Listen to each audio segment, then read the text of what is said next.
Hello lovely people, welcome to the Geek Cupboard, I'm Penge, and welcome to day 5 of the Geek Cupboard's Fes-tea-ve Advent Countdown 2022. So here we go, back again with the wonderful T2 Advent Calendar. Let's open it up and see if we can find gigantic tea door number 5. Where are you, gigantic tea door number 5? Ah, there you are. I see you, gigantic tea door number 5, you're over here. It's that green one there, and the little kind of daily goal type thing says chat with your neighbour. Now, fortunately for us, that's quite easy to do. That happens pretty much on a daily basis. So in that direction, we've got neighbours, and in that direction, we've got neighbours. As I sit here, we've got the two neighbours on either side, and the neighbours on that side have got a daughter, and their daughter is pretty much the same age as our daughter, and they go to the same school, they're in the same class, and they're very good friends. So we talk to them quite a lot because, they come round to our house and play, or our daughter go to their house and play. That happens quite frequently because, they're next door. It's really easy to get between the two houses. And then also, we do the school runs. So sometimes we'll all walk up together, which is quite fun. So we have a chat with the neighbours as we walk up the road. And then sometimes we arrange that maybe, the neighbours will walk the kids up, and sometimes we'll walk them up or do school pickup or whatever. So we chat with them quite a lot. So we've done that one advent calendar. We did that this very morning, trying to sort out who's going to do what with the whole school sort of, drop off and pick up thing. So yeah, we've done that. That's good though. That's good. I like that though. Have a chat with people. That's a lovely thing. Go and chat with your neighbours. Go and say hi. So let's open the door and let's see what tea is contained there. We're in a lovely kind of a lovely purple bag for it. Okay, so it says the teacup is always half full. It's somehow profound. Okay, so let's turn this over and see what today's tea is going to be. Sweetest dreams. Okay, that doesn't give much away. Sweet dreams are made of this. Chamomile, apple, silver lime flowers, and lavender create a beautiful aroma and pretty brew that's bursting with sweet floral notes. Okay, so it's got chamomile in it and lavender. I'm expecting to be quite laid back after this. That sounds like a quite sort of a relaxing, sort of calming brew. Chamomile is normally in tea that you have when you're kind of winding down, isn't it? Okay, yeah, leave it for 3 to 5 minutes, boiling water. Okay, yeah, absolutely fine. It sounds quite nice. Looking at the ingredients, it says apple is 50.5%. So I'm expecting it to be quite apple-y as well. I'm expecting a little bit of sort of apple-y tang to this. But okay, yeah, that's fine. So now we know what the tea is. We all know what comes next because we need to go to the kettle.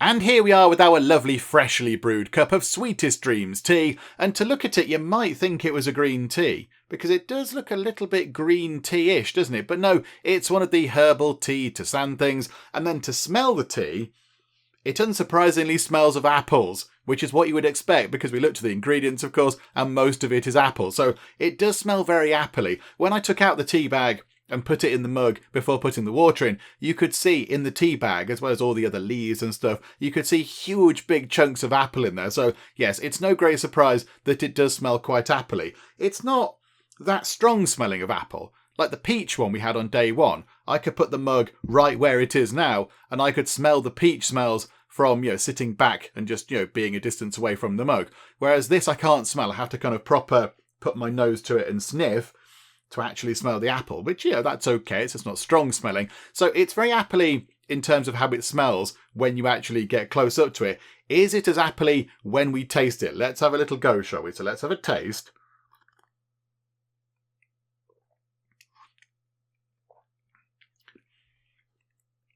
Okay, yeah, it is quite apple-y. Again, no great surprise there. You can taste a bit of chamomile, I would say. There's a little bit of chamomile in there. You can definitely taste that. So apple-y, chamomile-y. I'm not sure about the other flavours. There was kind of like lime leaves in there or whatever it was, and lavender. I can't really taste anything else. It's definitely apple-y, although it's not quite as sharp as I was expecting it to be. I thought it was going to be a little bit more sharp. So when you have, say, apple juice, if you have apple juice, freshly pressed apple juice or whatever, it's normally got a bit of a tang to it, hasn't it? It's got a little bit of kind of bite to it. And I was expecting that from this, but no, it's kind of more smooth. Hang on. Go for another taste on that one. Yeah, it's a more smooth sort of apple taste. It's not kind of sharp and biting. It's kind of, nice. It's a smooth possibly more subtle apple taste. Maybe the other things in it, maybe the lavender and the lime leaves and the chamomile and whatever else there was in it, maybe that makes it slightly less sharp. Maybe that kind of, deadens the citrusiness of the apple or whatever. I don't know. But there we go. Yeah, it's nice. I like that.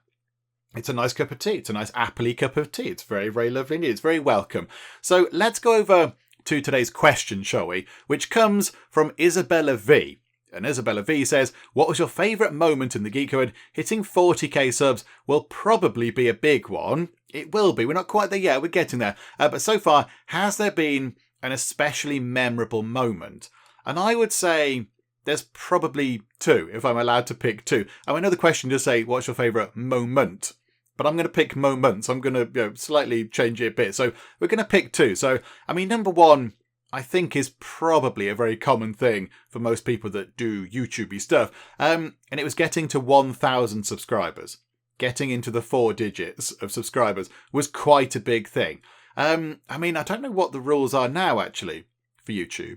I don't know what the rules are for the whole sort of YouTube partner thing. But back in the day, back when we did this, you got to 1,000 subscribers and then you had a certain amount of watch time.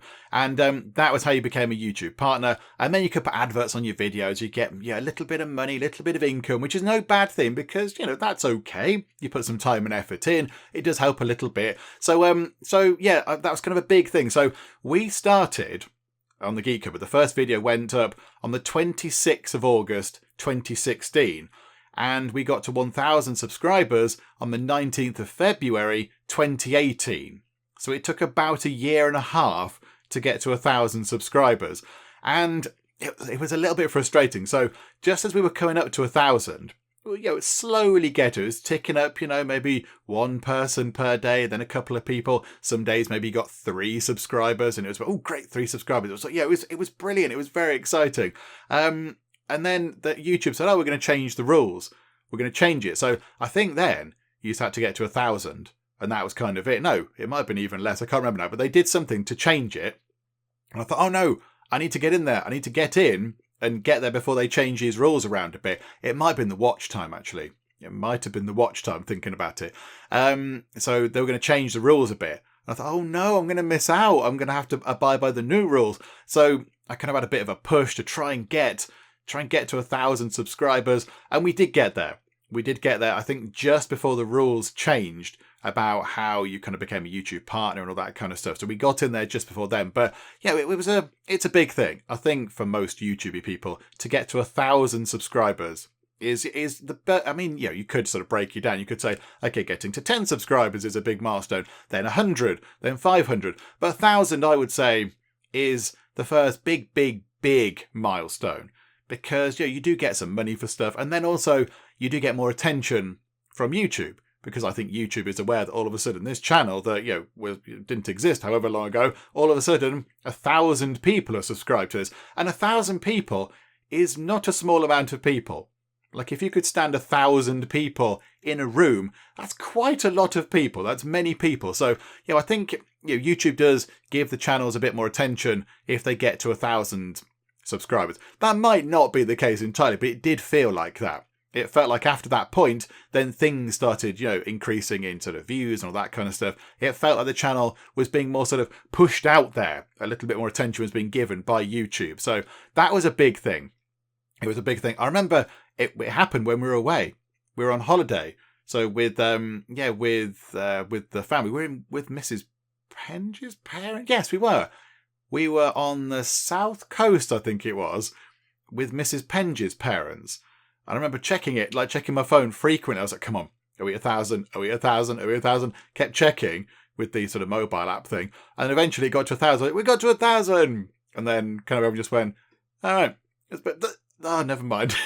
Then Mrs. Penge, oh, that's good. Well, good job. But yeah, everyone else was a little bit sort of, okay, right, you are. But yeah, so we did get there. It was that was, I would say, a big moment. It was a big moment of kind of celebration and relief that we got there before they changed the rules and all that kind of stuff. So that was quite good.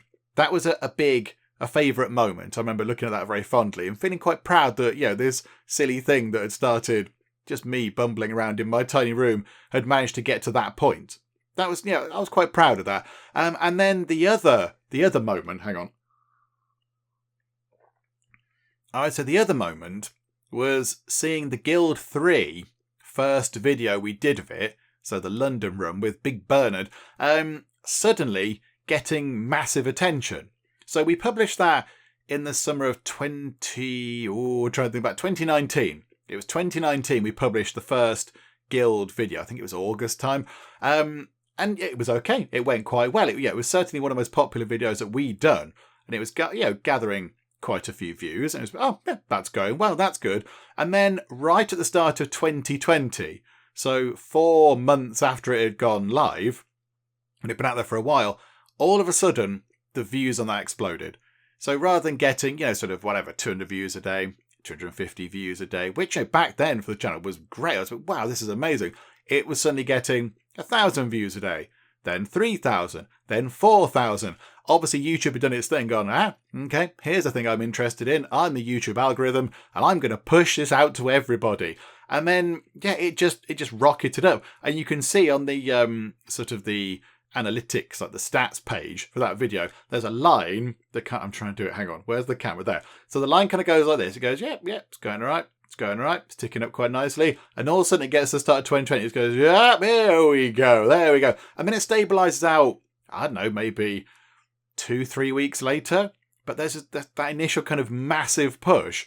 And all of a sudden I sort of look one day and you go, no, that's doing well. The next day it's a bit, what? Hang on, what? Why is that? Oh my goodness me, it's like your views are up by, 4,000% or so. You think, really? What's going on here? So that was really good as well. That was a highlight, I would say. That was a fun time to check things. Oh yeah, look at that. It's going really well. Look at that. It's wonderful. It's rocketing up in the views. And then, it's still, right now, our most popular video in the Geek Cupboard. It's definitely got over 200,000 views. I'm not quite sure how many it's got now, but over 200,000 views, which for a channel of our size and what we do, that's quite a lot. That's quite a lot. So that video has done very well, but that was quite memorable as well. Just sort of all of a sudden waking up one morning, checking the views on that and seeing that it had gone kind of completely bonkaloids, and then checking again and again and again. And it just constantly, the views just going, just flying upwards. That was quite good. That was very memorable as well. I mean, there's been other memorable things as well. Doing Crusader Kings 3 and the feedback on that. That was quite memorable. The RimWorld whole run, but the finale, that was really good. Lots of other things though. But I think those two moments do stand out in the kind of the life and times of the channel, I would say. RimWorld was more about the game itself, not necessarily to do with the Geek Cupboard. So getting to 1,000 subs, that was very, very big. That was very big. And then seeing the Guild 3 video kind of rocket up and be our first big, in air quotes, because it's not that big compared to other videos out there, but be a big video. I would say those two were the sort of the most memorable things. But I mean, it's all memorable. It's all wonderful. It's all exciting. I'm very happy with how the channel is doing. I cannot have any complaints, so I do not complain. I mean, sometimes people pop up and say, hey, you deserve more subs, or I'm still gonna watch your stuff, even though you don't have 2 million subs or whatever. And it's a bit, I can't. I'm very happy with where it is right now. I cannot complain.